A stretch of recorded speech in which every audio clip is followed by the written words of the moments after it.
It's time for this week's First Utah Business Spotlight. So today we're here with Garrin Ellis from Garrin's Automotive in Lehigh, and they're a full-service auto repair shop, and we're going to be talking a little bit about what makes them unique, and then also some things that anyone can do to help get a little more life out of their car. So Garrin, just real quickly on that question, what are the things that as a car owner, as most of us are, need to think about to just stretch as much useful life out of that vehicle as we can? The most important thing is maintenance. Change your oil. It'll make a car last a whole lot longer. There's lots of other maintenance besides changing your oil. You've got your major service intervals at 30,000 miles, 60,000 miles, 90,000 miles, where you go in, you change all the fluids. Most of the major manufacturers are all about the same as far as what they've got for their maintenance. So similar requirements like air filters and things like that come up at similar intervals? Yeah. Okay. Other things are rotate your tires, will make them last longer. But the biggest thing is changing your oil.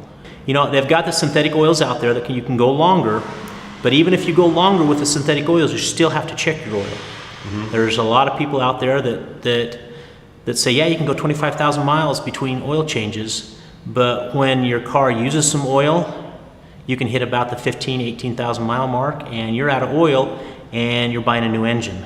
So now, a lot of cars nowadays, my past several cars have all had a oil change light that comes on when the oil needs changed. Is that a conservative estimate, or does that push it too far? That's put in by the manufacturer. Usually it's at a 5,000 mile interval.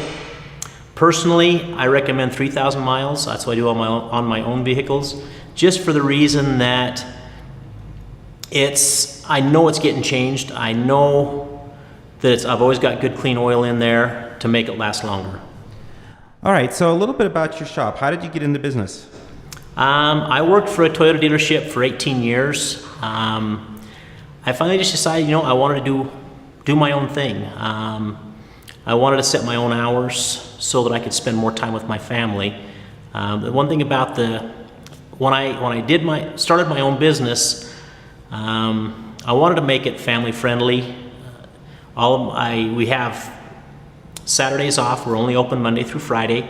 Saturday is my family's day. That's my employees' family's day that they can spend with their families, because to us, the most important thing is our family. What are the things you mentioned that you worked for a Toyota dealership for a long time?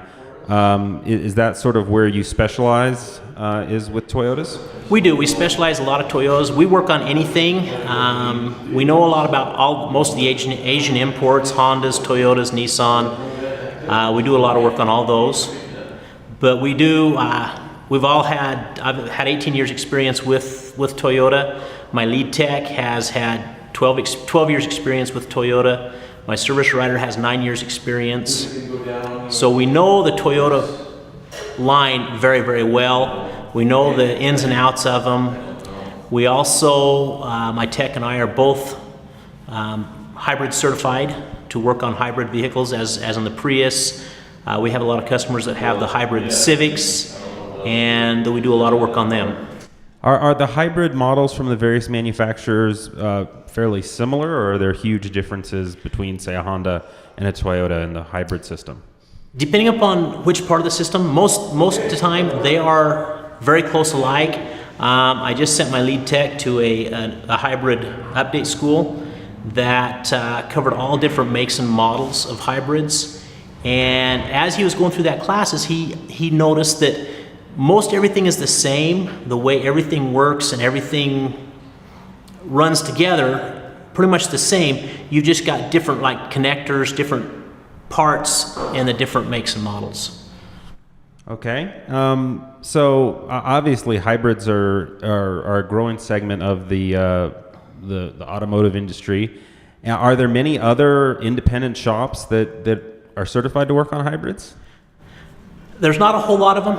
There's a few out there that have sent their technicians to training on them so that they can safely work on them. When you're working with a 300 to 500 volt system, you have to have some safety precautions in order to do this, just for the fact to keep your technicians safe. Because electrical shock is a much bigger concern than it would be in just a traditional vehicle. Yes. Okay. Traditional vehicles, you're working with a 12-volt system.